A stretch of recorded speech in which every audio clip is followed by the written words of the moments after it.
La deuda de Haití es una de las mayores injusticias de la historia moderna y explica en gran parte por qué el país sigue siendo uno de los más pobres del mundo. Cuando Haití logró su independencia en 1804, fue el primer pueblo de esclavos en liberarse y fundar una nación libre. Sin embargo, esa victoria fue castigada por Francia. En 1825, Francia obligó a Haití a pagar una enorme indemnización por los antiguos dueños de esclavos y plantaciones, bajo la amenaza de invadir el país si se negaban. Es decir, los descendientes de personas que habían sido esclavizadas tuvieron que pagar a quienes los habían explotado por siglos. Ese dinero que Haití entregó durante más de un siglo no se usó para construir escuelas, hospitales o caminos, sino que se fue a las arcas de Francia y más tarde a bancos extranjeros. Así, en lugar de poder desarrollarse como un país independiente y fuerte, Haití quedó atrapado en una deuda que exprimió sus recursos y frenó cualquier posibilidad de crecimiento. El resultado fue que la población haitiana quedó marcada por la pobreza, porque el Estado estaba más preocupado en pagarle a los opresores que en atender las necesidades de su gente. En muchos sentidos, la deuda fue como una cadena invisible que reemplazó las cadenas de la esclavitud, no con grilletes de hierro, sino con papeles y números, pero con el mismo efecto de mantener a todo un pueblo sometido. Durante más de 100 años, gran parte del dinero que el gobierno recaudaba de impuestos o de la producción agrícola no se usaba para mejorar la vida de la gente, sino para pagar la deuda a Francia y a bancos extranjeros. Eso significó que no se construyeran suficientes escuelas, hospitales, caminos e infraestructura básica, mientras otros países invertían en educación y en modernizar su economía. Haití estaba obligado a entregar sus recursos hacia afuera. Tras la independencia, los esclavos que habían derrotado a Francia esperaban tierras para poder vivir de su trabajo.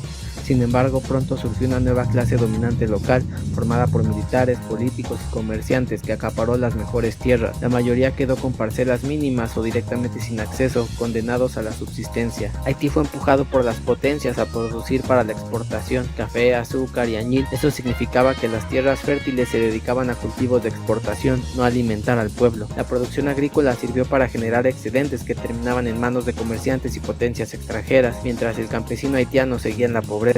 En lugar de ser un estado al servicio del campesinado, el gobierno haitiano funcionó como un cobrador de deudas. Los impuestos al campo se usaban para pagar a Francia y a bancos extranjeros, es decir, la explotación de la tierra no estaba pensada para el desarrollo interno, sino para extraer riqueza y mandarla fuera. La tierra en Haití nunca fue base de autonomía popular, fue un instrumento de extracción, primero en la colonia bajo la esclavitud, luego en la república bajo el pago de la deuda y hoy bajo las cadenas del comercio internacional y la importación masiva de alimentos.